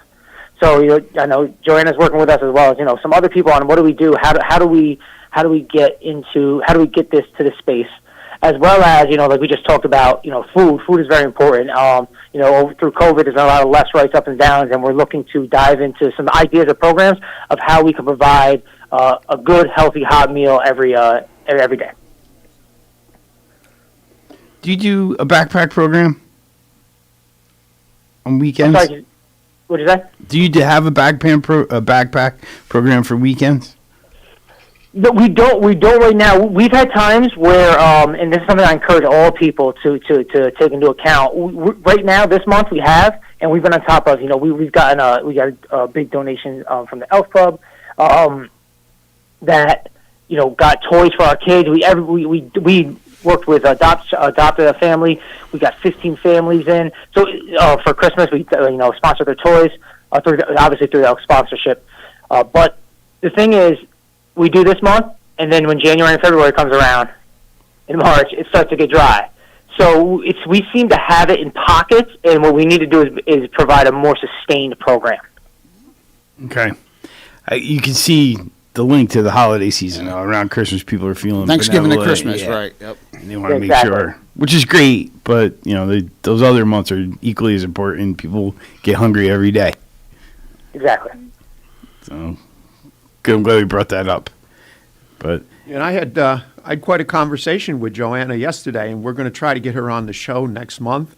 I know some of the things that she had mentioned that she's trying to put in place with you folks. I think it's just awesome. And that's the old Red Onion, how she's converted that space up there, and I'm hoping to get the opportunity. Yeah, up on 212 as you're going up towards the landfill. That was the original building for Red Onion? That's the way she projected it to me. Okay. Yesterday, yeah. Because Red Onion's still there. I don't know if she's right next door to Red Onion right now, but I don't know the history of... which building they started out in. Yeah, right. The building that she's in, I could be wrong, is where Red Onion first started. Started out, okay. And then went to the building that's on the... I believe. Now, I could be wrong. She just had we had quite a conversation, and I could have botched it, but that was my understanding. And I believe years ago, that's I believe the Red Onion was in that building there, not in the building that presently they're in is. now. Okay. And if any of our listeners or viewers happen to know that, give us a shout at 331-9255. Hey, I trust you guys. You guys got a couple more years on me, so you guys. Thanks, Dan. I got a little more than a couple. Yeah. Nice how you found a way to squeeze that in. Hey, and guys, for us, I just want to put out there the things we're talking about and how this we're hoping and dreaming that this culminates is that we want to continue to connect with our local businesses and have provide opportunity, not just resources but opportunity. Our big focus is over the next 1 to 3 years is going to be how do we develop programs and link with local businesses and local community organizations that give our kids specific skills that lead to jobs that are available in our community. I feel like there's a major gap. I want to say disconnect, like a gap that kids think college or nothing, or this huge job or nothing. And there's so many great jobs that in our community that kids can work in and work through successful careers and retire from. So we want to really do our best to continue to connect with our community organizations. So on a call like this, anyone in the Saugerties community, Kingston community that want to be a part of it, we want to develop the pathways to successful lives for youth in our community that can grow up and stay around their families right here. That's great. That's because you just far too many times individuals that whether they go on to college, there is not the opportunity locally here, and they locate elsewhere, or they don't go to college. And unfortunately, as you put it, that should not be the case, the picture anymore, where it's college or nothing, because that's certainly not the case. And let's face it, every individual is not made out for college, and there's so much right now in the trades industry, all the trades across the board, and a lot of that is locally. A lot of it is in Ulster County and in Saugerties. I had the pleasure this summer. I had had a kid, summer help, who graduated this year. Great kid, and I knew he didn't want to go to college. School just wasn't for him, and we had an opening. And over the summer, as a summer help kid, he was taking classes at Ulster for a possible career with the village in the wastewater department and water department. Signed up for a class before we even hired him full time. Wow. And then the position opened up, and we hired him full time. And here he is, 18 years old, got a full time job with benefits and a career. He's happy. He's already completed his water certification. Now he's working on his wastewater certification. And I said, listen, in 5 or 10 years, you can be running the show here. And it's great because there's a kid, great kid, just college wasn't for him. And I know his parents He's are a great thrilled. young man too. Yeah, and I just yesterday had another kid from the same graduating class. He was a summer help kid. He worked for me all summer. And he actually worked through the fall. We kept him on. We had a need for him. And he came back to me yesterday and goes, Mr. Murphy, I'm not moving like I thought I was. Any chance I can get on full-time? And I said, well, I don't have the position right now, but I will bring you on part-time, full-time. Let's see how it goes. And he's friends. It's just nice to be able to, like you said, those kids are the gap kids who aren't going to go to college, but they need to find a path. And I've experienced that with several. Oh, I think I took my lead from you, no doubt. One, just a very, very similar scenario came to me last year, and he wasn't permanent full time at the time, and was going to go to Ulster, and this was like with HVAC over 16 weeks, I think the course span, and was going to pay the full tuition himself. Right. And I just thought that was just phenomenal. He would take that interest, and then we ended up reimbursing him 50%. Yeah, I did the same thing for my guy. Because somebody takes that initiative. Right. There's two sides to every coin, and two sides to every street. You could pay for it, and he could leave you and go someplace else and work. Well, there's always that. There's always that possibility. But if he hadn't done that, I don't know if I would have brought that recommendation to the board to move him from temporary part-time to permanent full-time. So what Dan is saying here, with some of the youth coming out of the Boys and Girls Club, to see that scenario unfold, or even like you could almost look at that like a youth apprenticeship that would lead into a very worthwhile career in your own community and raising a family in your own community. Like Dan said, restaurant and tourism is huge in our area right now. Oh, absolutely. And he has great programs that can really start. And if you look around right now, a lot of these restaurants are, I don't know, Dan, have you looked into that? 'Cause even today, still a lot of restaurants are looking for part-time employees. Have you thought about, maybe reaching out and see, get some of these kids some part-time jobs to start? Yeah, for sure. I often have people reach out, and like I said, we're still rebuilding to get back, and put these programs in place. But absolutely, that's exactly what we want to do. But what we want to do is become the primary. Right. Is once you have an established program, hey, call up and see who in this program it's available. Is looking for a job. Yep. So instead of us searching all the places for them. No, that's great. I think it's going to be, no doubt. I'm going to throw you a compliment because my involvement with Boys and Girls Club started as a board member of the town, and we dealt with Joe Fay for years. And he was incredible, and he certainly deserves a lot of credit for advancing and bringing Boys and Girls Club to Saugerties and all the good work that happened there. But the advantage he had, which you in your tenure have not experienced whatsoever, is there was a stability behind him. Once he established something, the opportunity to build on that existed. And in your instance, that is absolutely not true. For the past 2 years especially, you've kind of had to creatively reinvent the club's role, how you might provide services and where you fit into the community. And, the three of us sitting here remember a year ago when you guys were one of the key instruments in us getting food out to families who were in need. That was a creative reinvention of the club, and you've stayed engaged in that capacity in so many ways. So I hope the opportunity for you to establish things and use those as a foundation to move forward comes soon. And your energy and your vision, I think, will really be a true asset for the club moving forward and the community, because we benefit directly from that. Well, I appreciate that, greatly. Obviously the last 2 years everyone had to reinvent the wheel, but we're really focused on just what does the community need? Just being, I'm going to say it over and over again, right? Just being a community organization. And that's the most thing we're proud of over the last 2 years. The last 2 years it was, okay, we don't need this right now, we need that. So this is what they need, and we got to change. But I mean, we're only as good as our relationships and support from the community. You know, like I can say that, oh yeah, we're so great, but we can't with the spacing and the numbers. We can't provide as much as we did for the kids without Mayor Murphy letting us use the island for extra space. We would have been cut down by 20 kids. So there's stuff like that. That we'll do what we can, but it's all as a result of our relationships and support from the community. Yeah, I think that's something worth noting too. The storage facility is not old per se. However, you guys are bursting at the seams. It's full, right.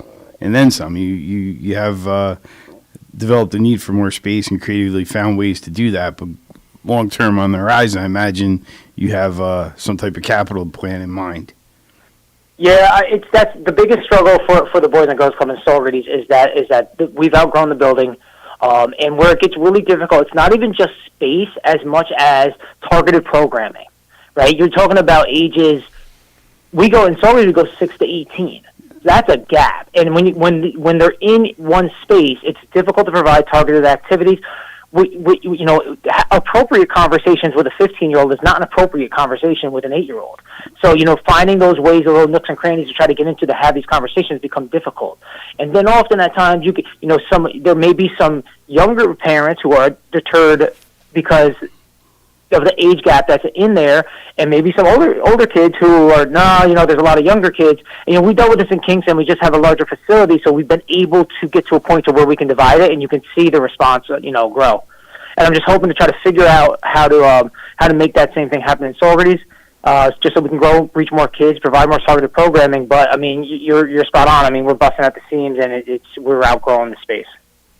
Which is a good thing. It obviously creates a challenge, but it's the demand for the service is clearly there, and the positive impacts that it has is clearly there as well. So I imagine as things progress and we get to a more stable normal, that the community will become increasingly aware of that and be willing to support whatever efforts you guys envision to continue to serve. Yeah, and I think, too, just to back on that is I think we need to be aware of our surroundings. And, I know with SAA, I know Mayor Murphy and Greg, you guys do everything that you possibly can, but there's so many instances of downtime, like, once it gets cold, and how many different types of programs can you provide? Not Saugerties is limited by indoor space, period. You have the ice arena as well.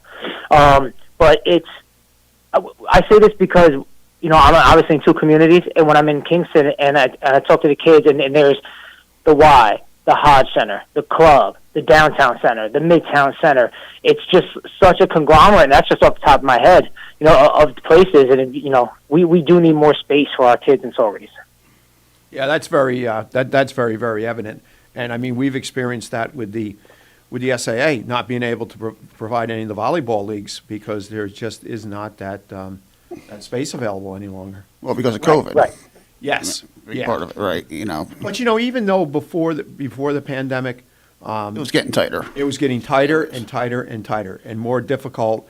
And I don't get involved with the volleyball leagues and stuff. And my involvement with the SA is not to what it used to be, but still I am involved. But you hit the nail right on the head, Dan. I mean, because I've gone in there at different times. Whether to drop a check off, whether to pick up poinsettias, whatever it happens to be, you're busting at the seams. Think about it, like just what you're alluding on, Dan. I mean, the Donellan is the only municipal auditorium in Saugerties. Yeah. And I could book that out 24/7 if I had to. I mean, and I try to set aside enough time for my leagues or SA leagues, which are for the kids, and then you have the adult groups, and it's. I mean, I don't think a night goes by where I don't get a text from a kid in the community say, "Hey, Mr. Murphy, can I get in the Donellan tonight?" And if it's open, I'll run over and I'll sneak them in for an hour or whatever. But we could, and I've had other parents come to me and say, "Hey, we need to build a municipal gym," and you're right, but who's going to fund it? That's the problem. That's the thing. At one time there was talk about that in the capital projects for the school. Now I don't know if that remained or not, because that's got to be getting pretty close to be kicking off, groundbreaking, right? I don't know I don't know it well enough to answer that question. We're going to have to get a school official. You know, Yeah. we haven't had Kirk on in a long time. He's due. He's due. Yeah. And I know they want to restructure the school and create somewhat of a middle school type concept. So I think it would be helpful to our listeners and to us to have that come on and have that conversation on air, and we can share it with our listeners. But those resources, and one of the things that Saugerties is noted for, but it is understated entirely, is the synergy between the school district and the town. The baseball facility that's on Cantine Field is the school's facility as well, and that's true for many of those sports. The wrestling team, tennis, So that synergy is cost saving, but it elevates the importance that those facilities are available, and the demand for them is only going up. Right. So it's and I got to tell you too, guys, that as you bring that up, talk about a group of people that have had to change their molds over the last 2 years too, right? Schools. I have to say, over the last year, our communication with the Saugerties Central School District has been amazing. Yeah. Like it's really, really just helped with us on our mold. What are you guys doing? How can we help you? How can we help you? And it's really, really, really just taken off. And I give the new administration there just a huge credit to that, because it's it's difficult maneuvering this time. It's great to be able to get someone on the phone so easy and say, what are we going to do? I think actually, right, guys? I mean, all of us jumped in on a meeting right away when the pandemic happened. Said, what are we going to do? Now, I'm glad you brought that up, because that is certainly understated. And with Kirk there and Dan Ersick, and it started Taylor in the business office. And to credit, it started with Tom Averill a couple of years when COVID first started, and then it spun into Kirk and Tim, and like you said, it just. You've really seen the value of the relationship between the school district, Boys and Girls Club, the municipalities. I mean, what we've collaborated on over the last 2 years is amazing, and people don't know enough about that. Yeah. Are we out of time? Unfortunately, Dan Whalen, we are out of time. That half hour just flew by.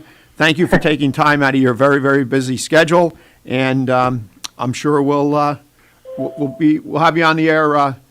In the future. A little over 3 months to the big day, Dan. You get nervous yet? I'm nervous for what? I'm nervous for the bill. All righty, thank you very much, and you have yourself an awesome day. Thanks, Dan. Take care, guys. I'll see you soon. It's time for a break, and we'll be back in a few, listeners. You're listening to Kingston Community Radio on WGHQ Kingston. On your radio at 920 AM and 92.5 FM, and also online at mykcr.org. Long ago, you wouldn't think of galloping on a horse while doing calligraphy, and you wouldn't have attempted to ride your bike while typing a letter. Yet you think you can safely operate a multi-ton vehicle while texting? Behind the wheel is no place to multitask. If you want to BRB, drive now and text later. Lives depend on it. Visit StopTextStopWrecks.org, a message brought to you by the National Highway Traffic Safety Administration, Project Yellow Light, Noise, and the Ad Council. Hi, I'm Kelsey Grammer. Wounded Warrior Project supports injured veterans by connecting them with fellow warriors, by serving them through mental health and wellness programs, and by empowering them to live on their own terms. No one should face a battle alone. Join us at woundedwarriorproject.org. There was this one time I went snorkeling in the Caribbean when I was a kid. It really just blew my mind. We saw the most beautiful corals. I remember thinking they were waving at us as they moved with the ocean. And then there were all these amazing fish. I'll never forget it. It completely changed the way I look at the ocean. Most of us have a memory of being in nature we'll never forget. Let's protect the world's natural places so more memories can be made for generations to come. Visit worldwildlife.org. Hi, this is Jared Mans from the Spring Lake Fire Department, and I support Kingston Community Radio, and so should you.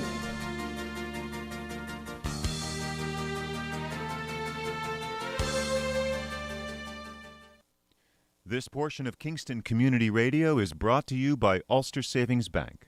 Visit their newest branch, conveniently located at the Ulster Commons Plaza in Lake Katrine.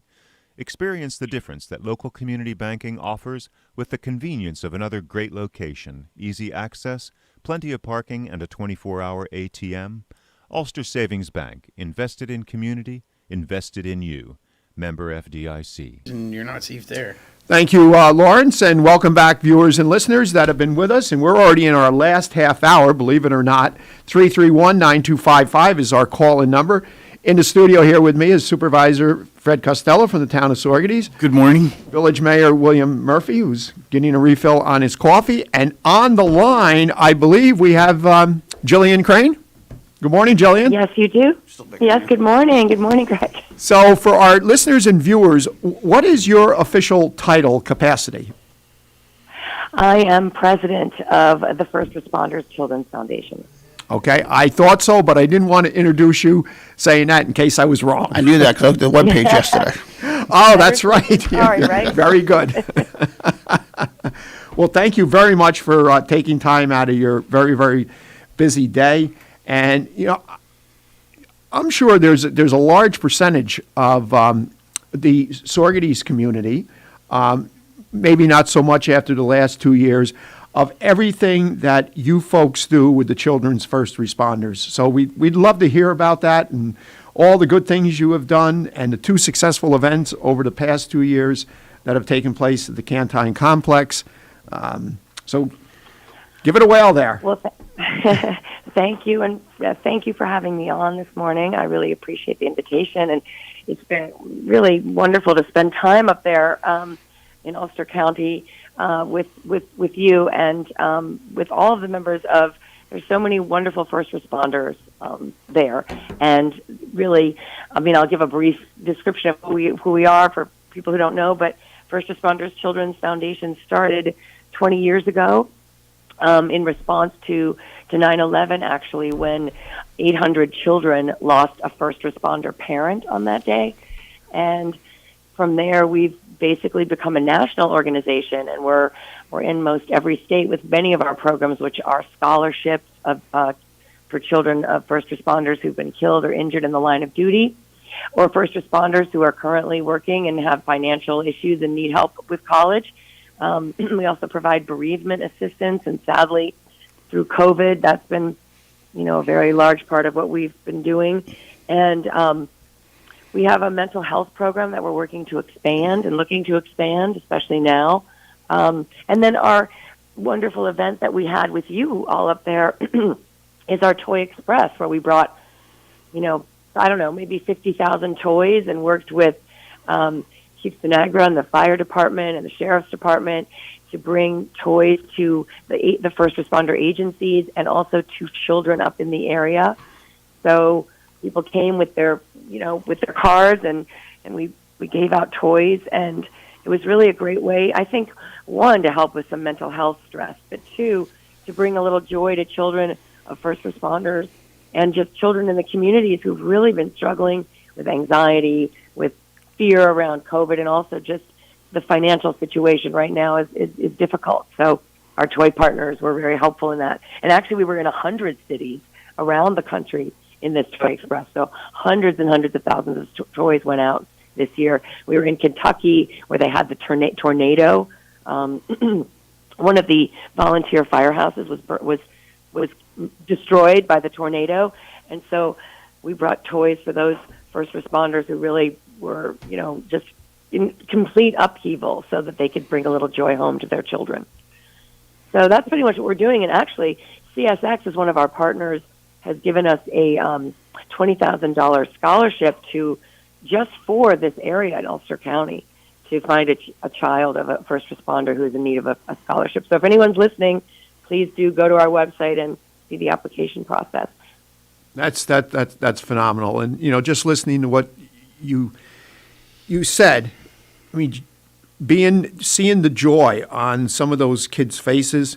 And I remember last year, I told Bob Circasano that I would be there to help him in the morning. Had, really no intentions of staying the entire day. Stayed the entire day right to the end and then some. But it just gives great pleasure to see all all the children, and there are so many, you hit the nail on the head, there are so many needy children, so many needing families, the finance burdens that a lot of families are facing, and with what you folks do and what you folks are able to provide. And I remember having a conversation with either Chief Sinagra or Bob Circasano a week or so before. I think it was Bob, and he said, because of supply chain, we're not going to have as many toys and stuff to give away. I thought it was more. And we had surplus. I remember meeting you, by the way, the first year, and it was kind of an amazing event. It was so great to meet Bob Circasano and everybody up there and all the people that joined together to bring some joy to that community. But I also feared we would not have toys, and so did our team. And so we worked very hard to make sure, we just went to all of our toy partners and donors, and we ended up buying some toys, just because we wanted to make sure that we could bring some joy up there and around the country at a time that was, we felt really it was needed. And now, I think because the supply chain is getting better, we're going to have even more toys next year. So hopefully we'll be able to do the event again with you, with everybody up there, with Chief Sinagra and everybody else. I think, what was it, this year we had, 600 families on the list that were scheduled to come? Yeah, that sounds correct. Yeah, that was a pretty amazing experience. And, obviously the point was to help others.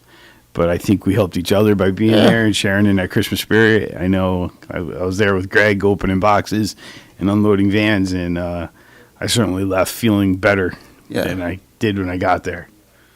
No, it's definitely contagious. I think that's, yeah, go ahead. Sorry.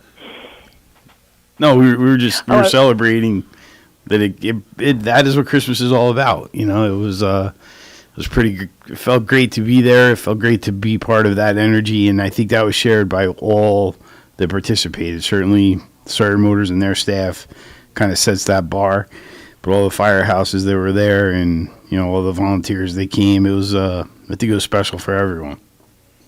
And when I noticed this year, I think it's such an amazing way to also bring different first responders together. You have the highway patrol and the sheriff's department and the firefighters and the volunteer firefighters, and really bringing first responders together to be part of something that makes them feel good, and all of the towns and all of you who helped unpack those boxes, which is not a small thing, and give out those toys.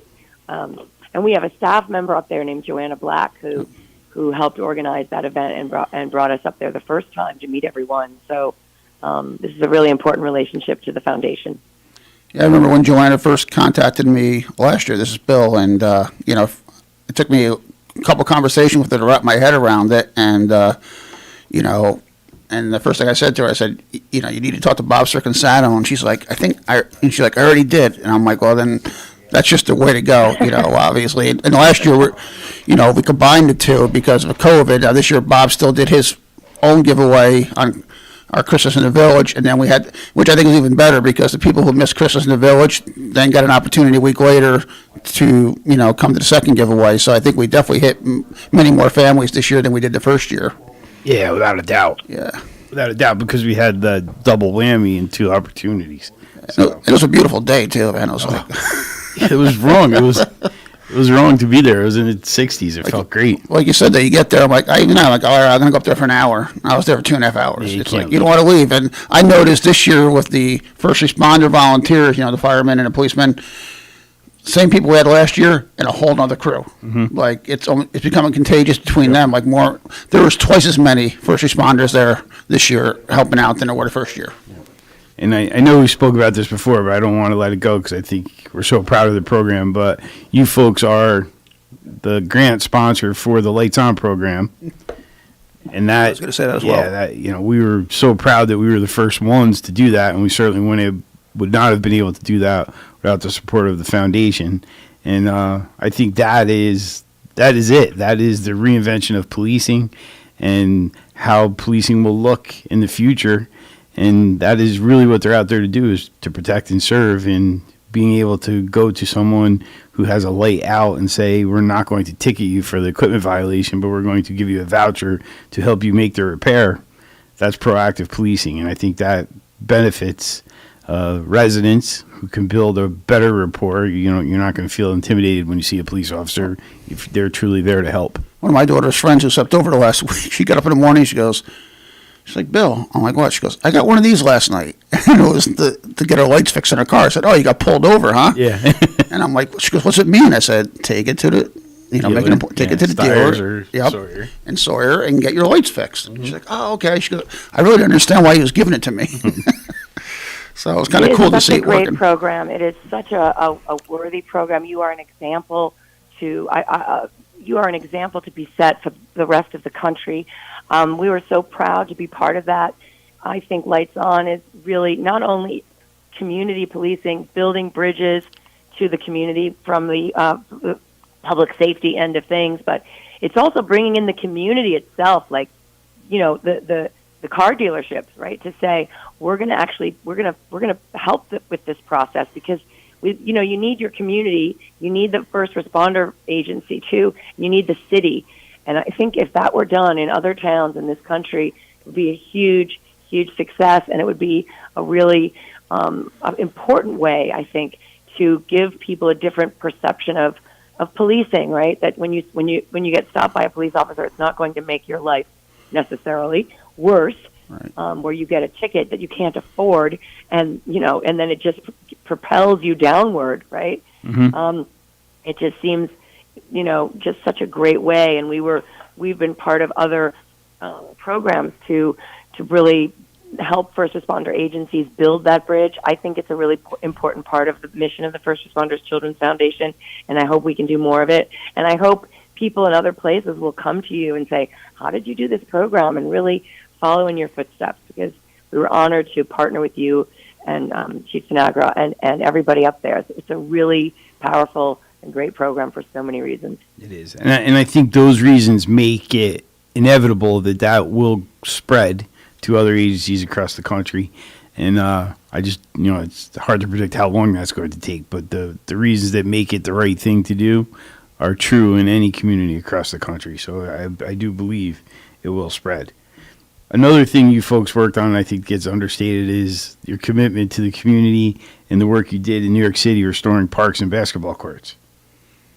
Yes, thank you for bringing that up. Yes, well, the NYPD and federal law enforcement, they were really the ones that, got all the funding for it and did all the work to renovate basketball courts in 15 locations in the public housing in 5 boroughs.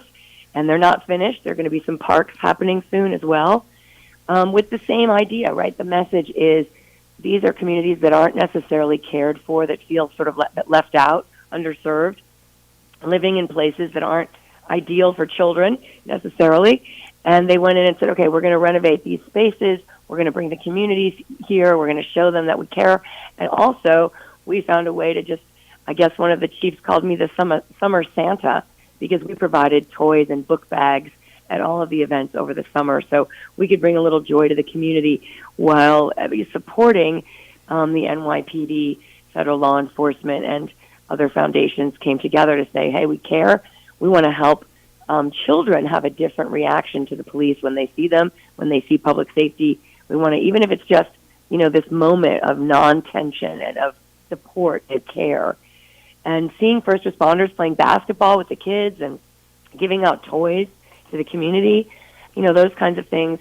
It's a way it's a small thing, but it's hopefully over time will really have an impact. So when there is conflict, these other ways that, kids have a positive reaction and a positive interaction with public safety, it might prevent a life from being taken. That's a very good point. That's a very excellent point. Obviously, you hear these scenarios all the time, and if just something, even as little as playing basketball, or no matter what it is, to save a life. Yeah. And again, I hope other communities around the country can find ways to do it. I think it was sort of forfeiture money coming from drugs and guns and taking things that are sort of bad moments and bad things that happen and putting it back into the community to create a different ending for people, to create a relationship that people feel is positive. So yeah, we want to be more involved with things like that, and also, I think we've helped with your cadet program up there. I know you guys have a great cadet program, and we've done that in other cities as well. And we helped fund that in first responder agencies, and that brings in kids from the area, to learn about public safety and have a great experience in the summertime with police. Yeah, that's the perfect outcome, and I do think there's a component of this, and I've certainly seen it with Bob and Larry's efforts through Sawyer Motors. They've raised the bar so high, but other folks kind of follow in that path that they blazed, and it's contagious in a sense. So the work you folks have done, I believe, will have the same effect, and other folks will realize that they can make a difference, and will follow that and do the same type of work. I think you make a great point that people really, our donors, our individual donors, from $1 to $5 to $100, it really makes a difference. And even people who come to you and say, oh, what can we do to help an event you're having? I mean, it makes you feel like you're part of a community. And I think that's a great feeling right now when we all feel a little bit separate and a little bit anxious. And, one thing I think we could all agree on is during this crisis of a pandemic, first responders, medical personnel, nurses, they have put their lives on the line for their communities every day. And I think what I hope for the future of the foundation is that we don't just highlight them when there's a catastrophe or a fire or a pandemic or a tornado, but every day that these are the people in our community that we call kind of everyday heroes. Mm-hmm. They are running into danger for us and sacrificing their lives, sometimes making the ultimate sacrifice. And so we need to be there for them and their families. So I hope that message can get out into your community, and that's why I'm so excited to be on this radio show today, not to mention to hear your voices. You guys are fantastic up there. We're being generous, but thank you. Also, you guys have had some really fun and creative things. The relationship that you had with George Strait facilitated the video that a number of Ulster County first responders are able to participate in, and that's a great story in itself. Yeah, I feel like there should be a documentary just of the making of that video, right? Yeah, there should be, I think. Yeah, that would be an interesting story. And interviewed many of the first responders there, and I think the stories were really incredible. Again, another thing is, people get to really hear from the first responder themselves of what it's like and what it's like for their children, their spouse, to have them go out every day into the community and not know if they're going to come home at night. I think it's really powerful. And in fact, we're launching a podcast next, which is going to be all about interviewing first responders, but not just like, hey, what's your job like, but who are you? What kind of person is it that becomes a first responder, and what drives them on a daily basis? And, how do they deal with fear and anxiety and danger? And I think it's called First on the Scene, and we're going to be launching it shortly. Just for that reason alone. I mean, we won't have as many people seeing the George Strait video yet, but we hope people will be interested in who these individuals are and want to hear more about them. I'm also thinking there, could that also be a valuable resource tool to get younger individuals involved with volunteering and becoming first responders? One of the things that struck me was the Sunday back in December that you folks did. We did the first responders toy giveaway. Was the number of young volunteers that were in the Centerville Cedar Grove Fire Department. And I know, being a life member of Malden West Camp Fire Company, we have several new members. We do as well. And a couple of them have taken initiatives to try to promote themselves through training and classes, because, those are the people that are going to have to eventually serve as officers, as assistant chiefs, as chiefs. So I'm just thinking, as you were talking, that might also become a very, very valuable resource in getting an individual. There's a lot of young people that are always hesitant, or I don't know if I want to use the word, go as far as saying fearful of getting involved with a volunteer fire company, volunteer EMS, or even pursuing a career in EMS. where that may introduce them and possibly open the door. Yeah, and we could tie that even to. That's a good point. Okay, Jillian. No, I was going to go ahead, please. Go I was ahead. just going to say, we could tie that into our previous caller, Dan Whalen from the Boys and Girls Club. Yes. About training these kids for future careers that might not involve college and things like that. And, for EMS, first responders is another career path for some of these kids. Yeah, and you're right. The kids of today really, they're looking maybe more ways that they can serve and more ways that they can think about their lives. And you know what? I didn't even think about the podcast, but when you hear someone talking, right, that's how when we see someone doing something and we're moved by it, then we think, oh, I want to do that, right? So it's just a different way of telling a story, and maybe young people will respond to it. So it's a really great way to look at it. Mm-hmm. I wanted to hit on something real quick before, too, that you brought up. In our communities, CSX has not always looked on favorable in many of our communities, and I know they're a big partner, you guys, and it was great meeting their people last year when they came here, and I think it's important that they get the credit they deserve for what they do with your organization as well, because they're not always popular in communities because, the railroads. There's and natural tension, Right. They're a neighbor in our communities, and we have residents who live near the tracks, and there's been occasions where normal activities occur where there's leaks or accidents or repairs that are needed, and Bill and I end up making those phone calls and doing something together with their leadership, puts that personal face on it. And meeting them last year helped us get our tracks fixed quickly. So that was great. One thing leads to another. Absolutely. So I thank you for that. Yeah. That's really great. That's interesting, right? Because if you live by the railroad tracks and they're out there fixing them and making noise and just kind of, being in the community, right? There's a sort of a double-edged thing, right? Is that the issue?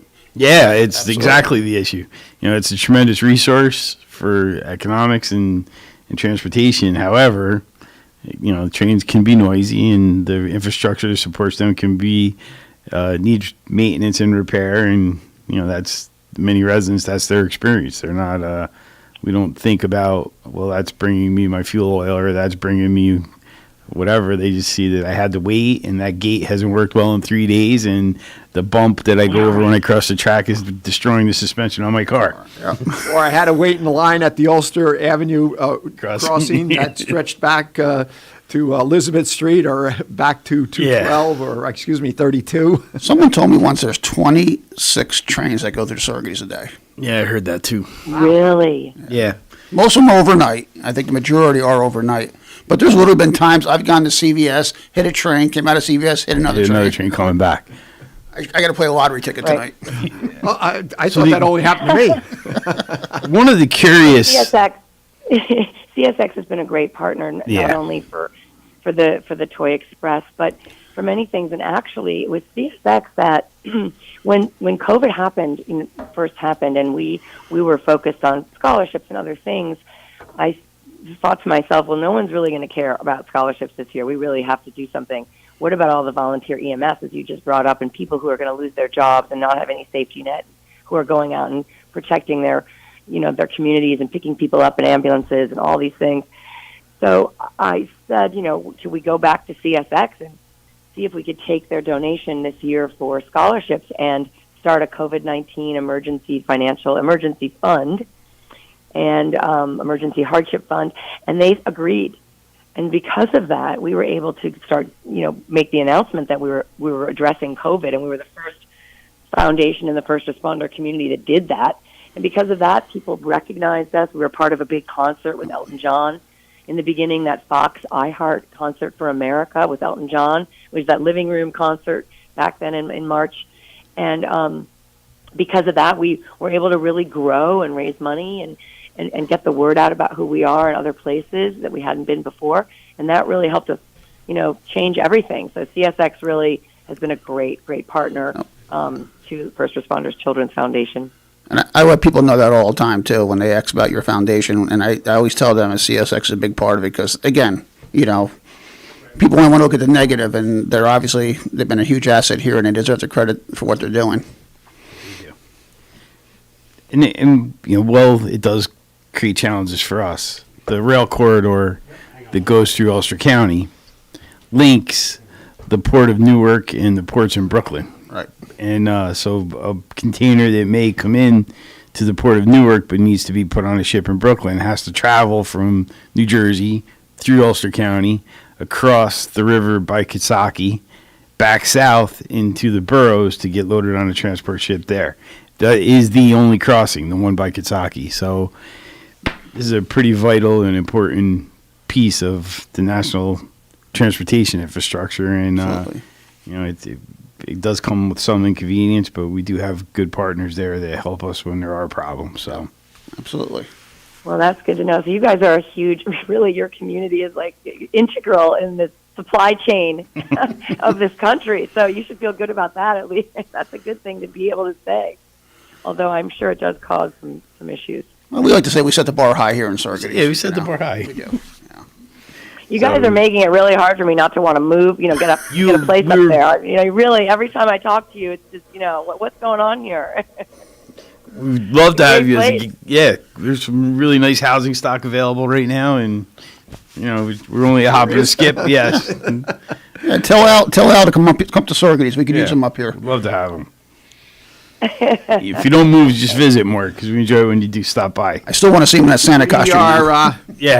We are just about out of time. That half hour flew by. Jillian Crane, president of the Children's First Responders Foundation.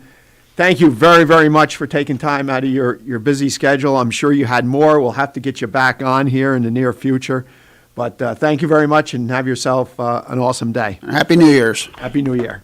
Happy New Year to you, and thank you so much for having us and having me in the foundation and for all your support. We really appreciate it. Thank you very Happy much. New Year. And what a great morning. Great guests. Thank you, Neil Smoller. Thank you, Dan Whalen. And again, thank you, Jillian Crane. Thank you, Mayor Murphy. Thank you, Supervisor Fred Costello. Thank you, Lawrence. Yeah, And Happy New Year, guys. I guess when I see you next week, it'll be a new... See you next year. How fast did this year fly by? I'm not going to see you till next year. And most importantly, viewers and listeners, and I know we had a lot of viewers on YouTube here this morning. Yeah, we did. Thank you very, very much. Happy New Year. Stay safe. Be healthy. And I'll see you next year. Take care, everyone.